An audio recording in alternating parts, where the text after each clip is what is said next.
Hi, it's me, editing Jeremy. So, do you see how this is all out of focus? Well, that's because other Jeremy did not focus the camera. He forgets to do that almost every single time he first starts shooting a video.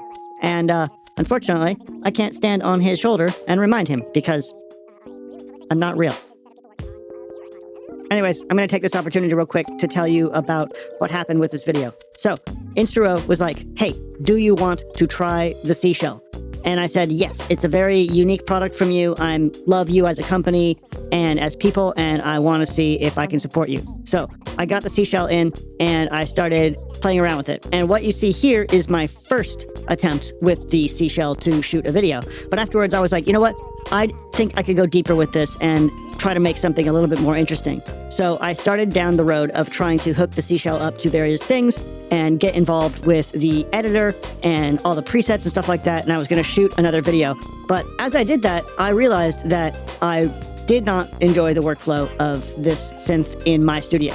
And so I've reached out to Instruo, and I will be sending this unit along to somebody else to do a proper video on.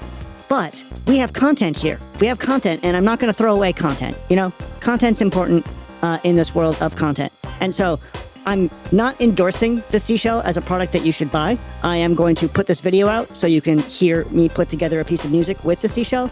But this video is not an endorsement of the Seashell. Do not go buy it because of this video. Buy it because somebody else made a better video. Does that make sense? Instruo, I love you. I really do love you guys. Echo, no! Hey, Instruo, I love you, and I hope that this does well, but it's just not for me. Okay, on with the video. Bye. Signal flow.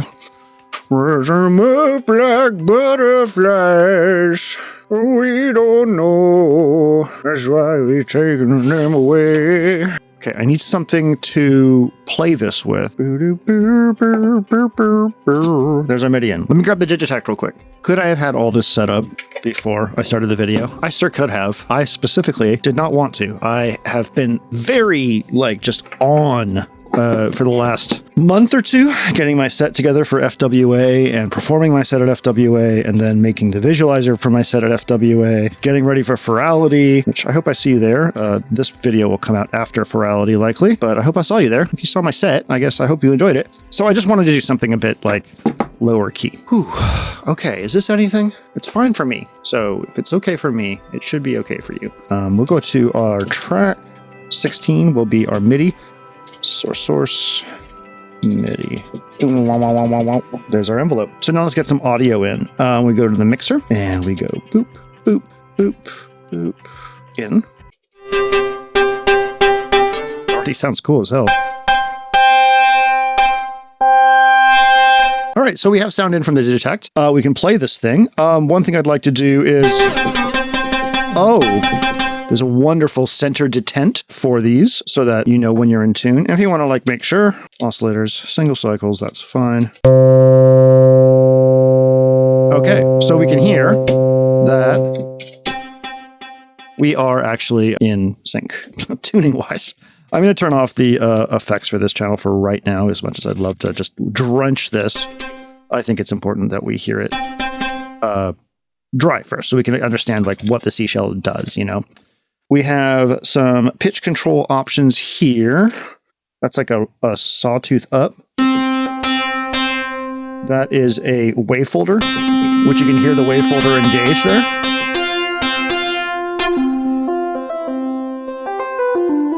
That's cool. And our frequency for that. So if we switch to a different waveform, you can hear that the envelope is working on that filter. We'll make a little beat. I'm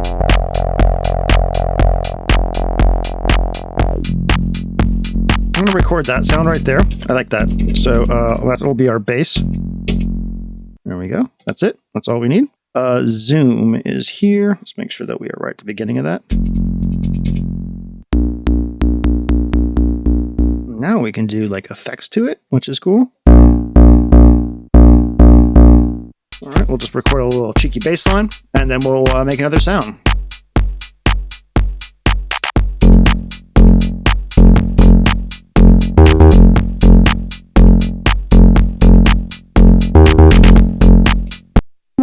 I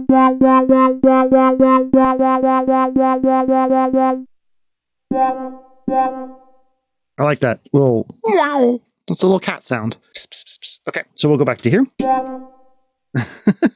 Wow. So this is like a way that you can use an external synth module to get like just little sounds that you want. Make a little bit more there.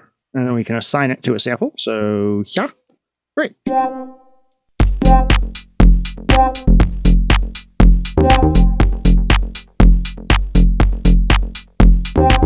That's cool. Just a little highlight.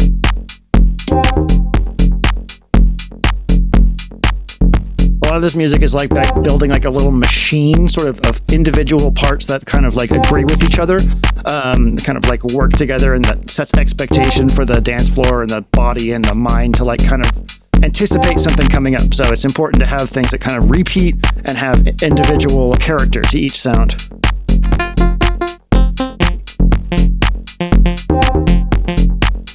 I like that. We'll just say yes. That's it.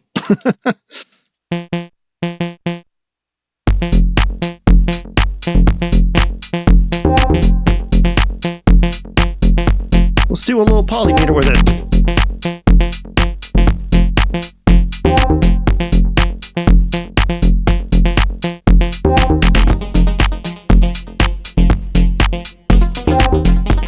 That's pretty fun. I don't want to do the polymeter with this particular sound. It's a little too big. I do like the polymeter idea, and we'll make a sound for that in just a second. But for this, let's go ahead and make this part of the rhythm some more.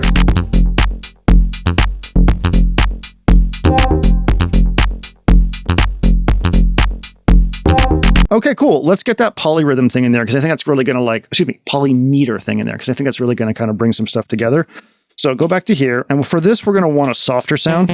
So bring our wave folder down. Find a good little soft sound.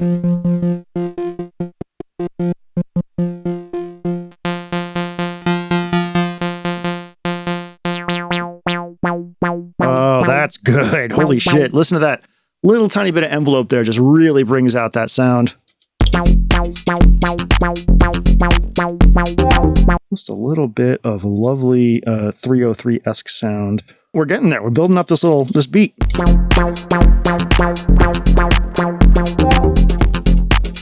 We'll have to fix that filter. All right, so I'm going to extend our pattern all 8 bars. The thing about these polymeter, especially dotted eighth notes, is they really like to really roll for as long as possible. I don't want to reset it after just 4 bars because it's a polymeter, so it's like rolling off that 4/4 beat sort of around it. And I really want this to go for as long as possible. So I'm going to go for 8 bars. Let's go ahead and turn our LFO down for right now.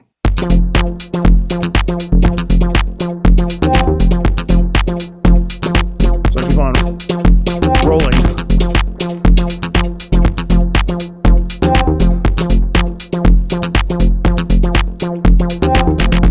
Okay, cool. I think at this point we can probably think about some kind of like melody line. I'm going to put that right at the beginning. Cheating a little bit because it's not a sound from the thing over here, but we're doing pretty good. I just kind of want to add a little bit of like polyphonic material.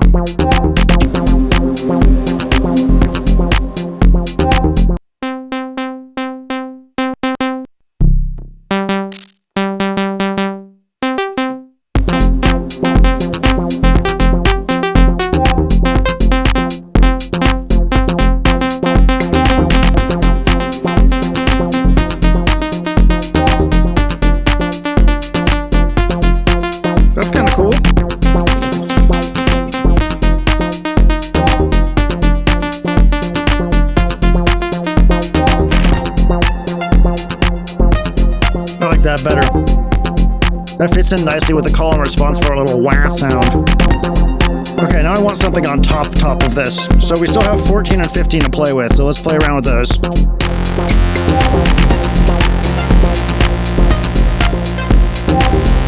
Let's record this big ass nasty sound.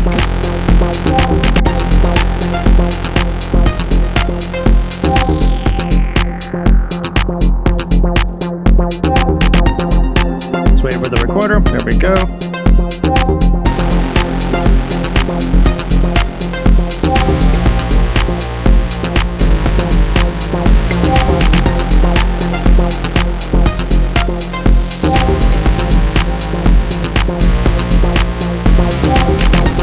Yeah, that's good.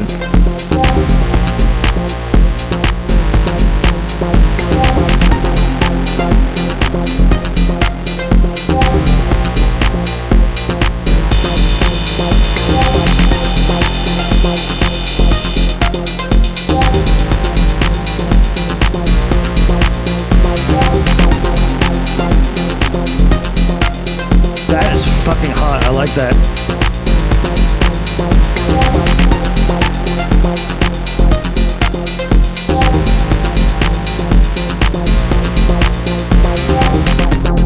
All right, we got one more thing. I think this should probably be like a melody. So let's go over to here.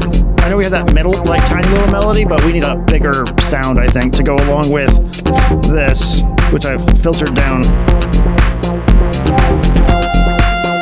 So this sound here will give us the ability to do like a lot of different things. So we'll just grab this sound.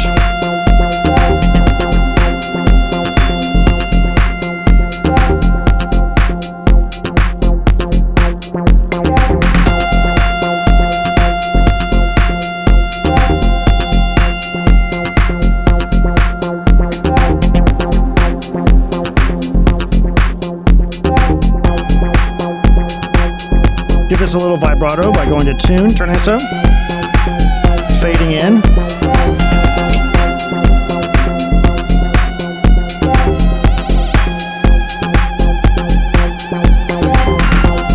Seen a little bit of it.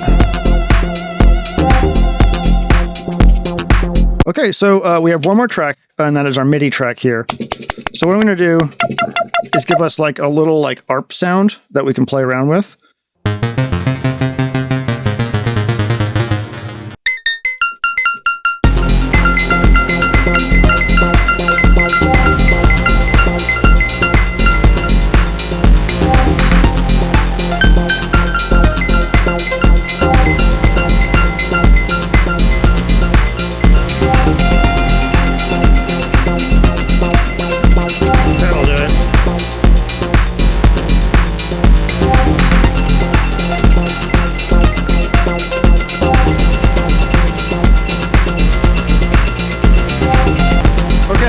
I think we have something.